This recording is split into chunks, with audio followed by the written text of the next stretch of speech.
She kept her phone beside her pillow because someone might still call. The letters were already written, long before anyone noticed she was gone. Hi, my name is Hannah Brooks. I am 34 years old. At the time this happened, I worked as a medical billing assistant at a private clinic in Texas.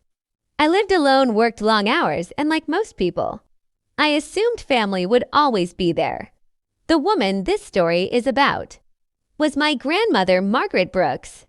Grandma Margaret was the quiet type. She didn't argue. She didn't demand attention. She didn't ask for help even when she needed it. After my grandfather passed away, everything changed.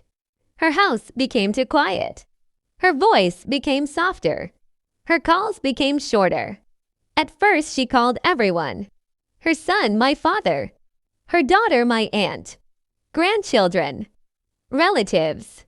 Just to say things like, I made soup today. I watched your favorite show. It's raining here. No one called back. Mom, I'm busy. I'll call you later. Can we talk another day? Another day never came. I lived in another city. I visited when I could. Every time I left, she stood at the door longer than necessary. Drive safe, she'd say. What she meant was, please don't forget me. One evening, she said something strange. Hannah, she smiled. I started writing letters.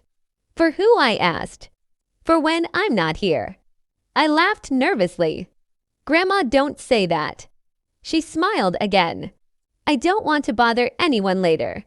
That was the last time I saw her alive. 3 weeks later, the neighbor found her. She had slipped in the kitchen. No phone in her hand. No one around. The doctor said she had been gone for hours. The funeral was small. Her children cried loudly, spoke about love, about sacrifice, but none of them mentioned how many times they ignored her calls, how many birthdays they skipped, how many Sundays passed without a visit. After the funeral, I went to her house alone. Something felt unfinished. That's when I found the box. It was under her bed, neatly labeled. Letters, please read. My hands shook. There were dozens. Each envelope had a name.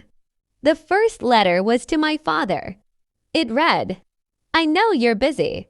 I didn't want to bother you again. I just wanted to hear your voice.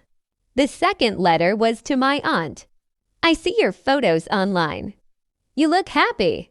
I'm proud of you. I hope you're not upset that I call too much. Then letters to grandchildren. I don't understand social media, but I like seeing your smiles. I wish I could be there. Every letter ended the same way. I miss you, but I won't bother you. I couldn't breathe. I called my father. You need to come here. When everyone gathered, I placed the letters on the table. Read them, I said. At first, they laughed nervously. Then silence. Then tears. Then regret. My aunt whispered. She thought she was a burden. My father sat down slowly. She died thinking she was alone. And then came the final letter. The last envelope was addressed to my family. It read, if you're reading this, I didn't want to leave this world feeling angry. I only wanted to feel remembered. Please don't blame yourselves too much. Just don't do this to someone else.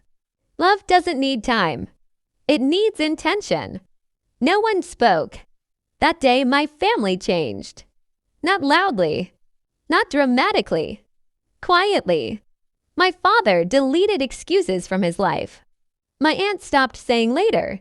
My cousins started calling their parents. But it was too late for Grandma. 6 months later, her will was read. She left no property battles, just instructions, a donation in her name for elderly companionship programs, and one final note. Please check on those who don't complain. If this story touched your heart, like this video. Subscribe for more real stories. Comment, when was the last time you checked on an elderly loved one? Because regret comes quietly, and sometimes it comes too late.